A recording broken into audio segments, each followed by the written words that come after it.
نحمدہ ونصلی ونسلم علی رسولہ الکریم اما بعد بسم اللہ الرحمن الرحیم۔ سامعین محترم، آپ نے گزشتہ ہفتے کے دوران سورۃ الجن کی کل 23 آیات مبارکہ یعنی آیت مبارکہ نمبر 6 سے آیت مبارکہ نمبر 28 سورت کے اختتام تک اس کے مضمون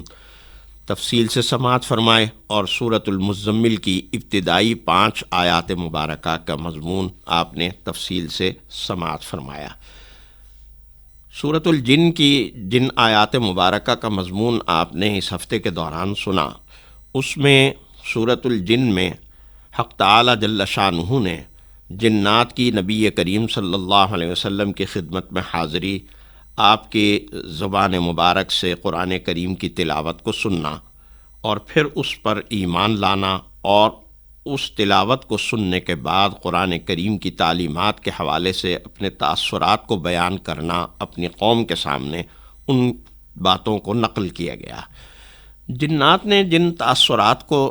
نقل کیا، ان تاثرات میں سب سے پہلی بات تو یہ بات بیان کی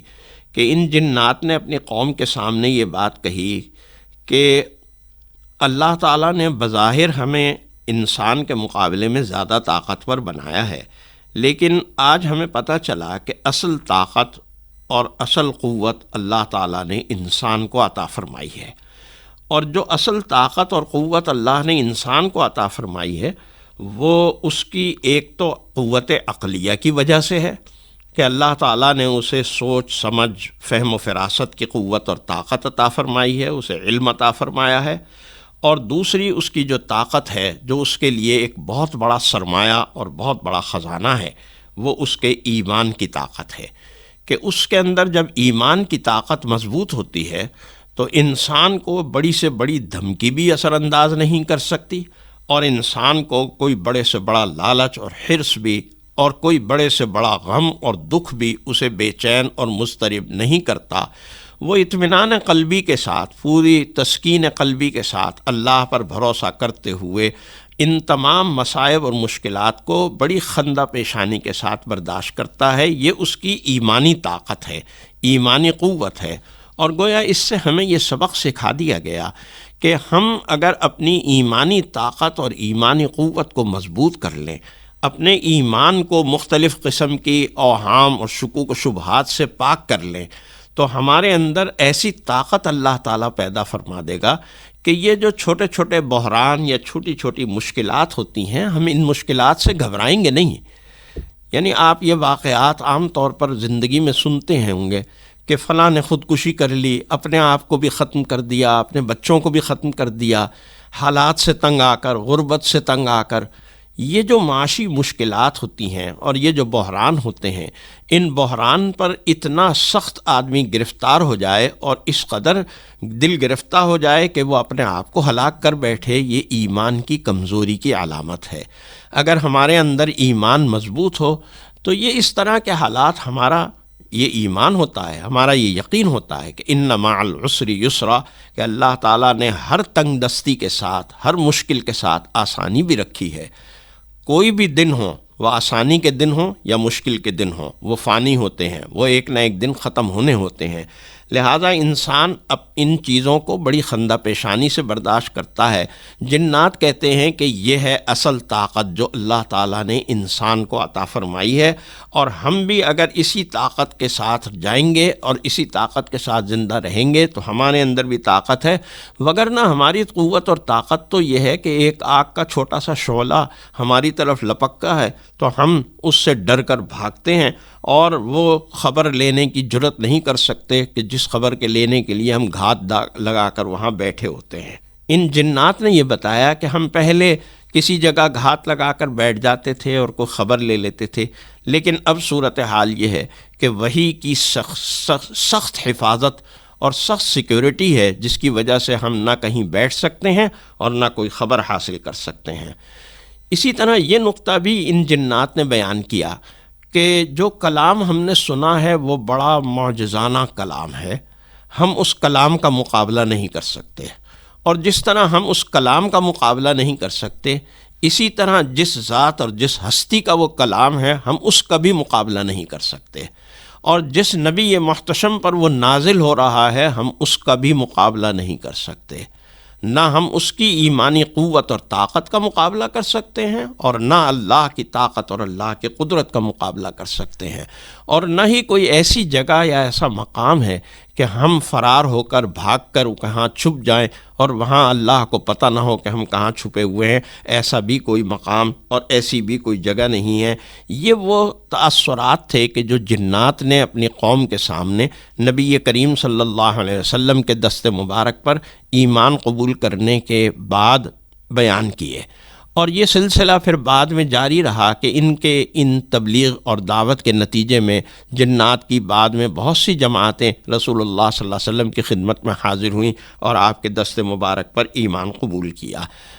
ان پیغامات کو اور ان تاثرات کو بیان کرنے کے بعد حق جل مجدہ نے دوبارہ مضمون کو توحید الہی کی جانب جوڑا اور یہ اعلان کر دیا کہ وَأَنَّ الْمَسَاجِدَ لِلَّهِ فَلَا تَدْعُوا مَعَ اللَّهِ أَحَدًا، کہ مساجد اللہ کا گھر ہیں، اللہ کی جگہ ہیں، لہذا وہاں اللہ کے سوا کسی کو نہ پکارنا۔ اور یہ بات بھی عرض کی تھی میں نے، آپ کو یاد ہوگا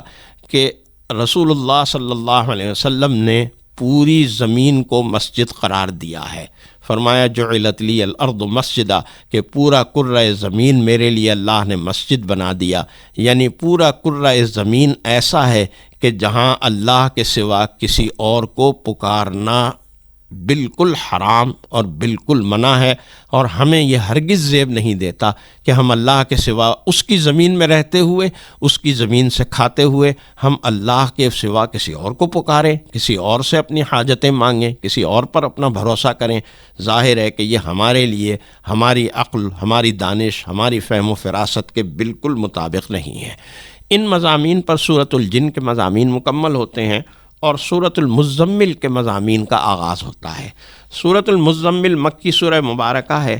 اور اس میں آغاز میں حق تعالی جل شانہ نبی کریم صلی اللہ علیہ وسلم کو ایک بڑے مبارک لقب کے ساتھ یاد کر رہے ہیں، اور وہ ہے یا ایھا المزمل، اور اس سے اگلی سورہ مبارکہ میں یا ایھا المدثر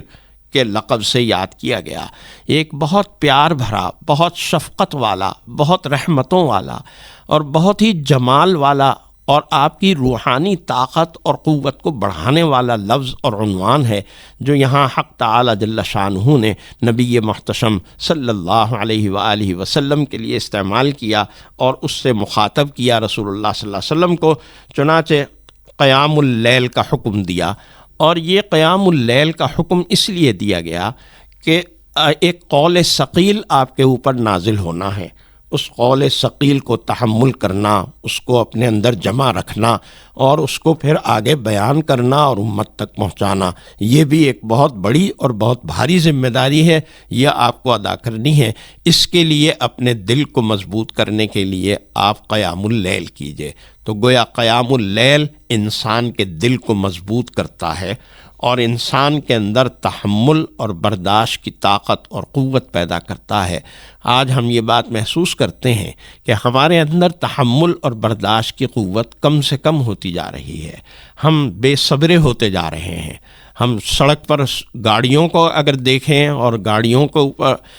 اپنے ٹریفک سگنلز کے اوپر اگر دیکھ لیں کہ گاڑیاں جس طرح کھڑی ہوتی ہیں یا ہمارے بائکس جس طرح کھڑے ہوتے ہیں، ایسی کچھ بے صبری کا سا عالم ہوتا ہے۔ یہ بے صبری کا عالم کیوں ہے؟ یہ اسی لیے ہے کہ ہمارا اللہ سے، اللہ کے رسول سے تعلق کمزور ہو گیا ہے۔ ہمیں اس تعلق کی تجدید کرنی ہے اور اس تعلق کو مضبوط سے مضبوط تر بنانا ہے۔ اللہ تعالی ہماری مدد فرمائے، آمین۔ وآخر دعوانا ان الحمد للہ رب العالمین۔